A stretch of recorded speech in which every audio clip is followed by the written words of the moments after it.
জয় শ্ৰীৰাম। 12 তাৰিখ অৰ্থাৎ 2025 চনৰ 12 এপ্ৰিল হনুমান জয়ন্তী।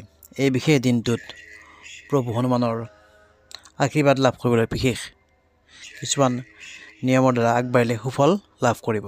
এই নিয়মসমূহ এনেধৰণৰ, যিহেতু হনুমান বাবাৰ প্ৰিয় ৰং ৰঙা আৰু হালধীয়া, গতিকে এই বিশেষ দিনটোত হালধীয়া বস্ত্ৰ আৰু ৰঙা বস্ত্ৰ পৰিধান কৰি হনুমান মন্দিৰ দৰ্শন কৰিলে সুফল পাব।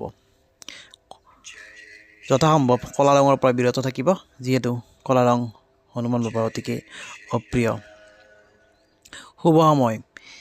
এই বিশেষ দিনটোত মন্দিৰ দৰ্শনৰ বা পূজা অৰ্চনাৰ বিশেষ সময়খিনি এনেধৰণৰ: প্ৰাতঃকালত 7:30 পৰা 9:05 ভিতৰত পুৱাৰ পূজা অৰ্চনাখিনি কৰিব, আৰু সন্ধিয়া সময়ত হ'লে সন্ধিয়া 6:30 পৰা 8:05 ভিতৰত হনুমান বাবাৰ পূজা অৰ্চনা কৰিব। যিহেতু হনুমান বাবা ব্ৰহ্মচাৰী, গতিকে এই বিশেষ দিনটোত ব্ৰহ্মচৰ্য ব্ৰত কৰিলে বাবাৰ বিশেষ আশীৰ্বাদ লাভ কৰিব।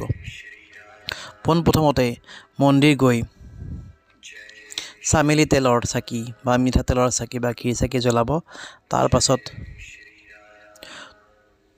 ধূপ জ্বলাব, আৰু তাৰপিছতে গণেশ বাবাৰ নাম স্মৰণ কৰি শ্ৰীৰাম জয় ৰাম বুলি বন্দনা কৰিব। তাৰ পাছতে হনুমান বাবাৰ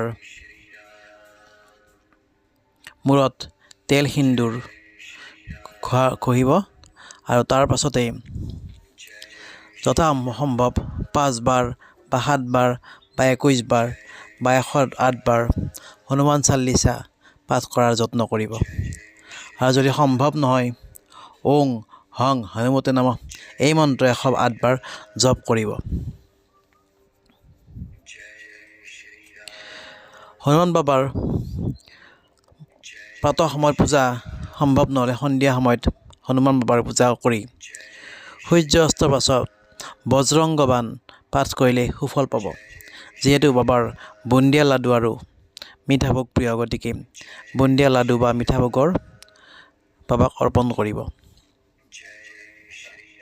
আৰু সম্ভৱ হ'লে 5 বাৰ বা 7 বাৰ বা 21 বাৰ বা 108 বাৰ হনুমান চালিচা পাঠ কৰিলে মনোবাঞ্ছা পূৰ্ণ হ'ব।